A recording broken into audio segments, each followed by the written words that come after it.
Tyre கழட்டி இருக்குதுங்க. அந்த ஒட்டுலேயே பஞ்சரு போயிடுச்சு. அது சரியாக ஒட்டலை. அதனால் அங்கே ஒரு பாய் கடை இருக்குது. அதனால் இங்கே வந்து பஞ்சர் போட்டு கொஞ்சம் நீட்டாக போடுவாங்க. அது முன்னாடி காமிச்சு இல்லைங்களா, அது வேக்காடு ஆகிட்டு இருக்குது பஞ்சர். அது இன்ஜின் சவுண்டில் ஒன்றும் கேட்காது. இருந்தாலும் நான் காமிக்கிறேன் நான். சரிங்களா?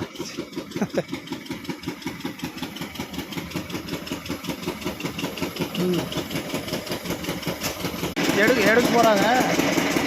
ஆமாம், அதான் லூஸ் பண்ணுறாங்க பாருங்கள். வேக்காடு போட்டிருக்குல்ல, லேபர்ஸ் வேக்காடு பஞ்சர் போட்டதுனால கொஞ்சம் நல்லா நிற்கும்னு வச்சிங்களேன். அந்த வேக்காடு பஞ்சர் அதை ஒரு காட்சிகளை பார்க்குறீங்க பாருங்கள். அதை போட்டு வச்சு தான் வேக்காடு போடுவாங்க பஞ்சர். சூப்பராக போயிடுச்சு பார்த்தீங்களா? நம்ம வண்டிக்கு ஃபிட்டிங் பண்ணுவாங்க.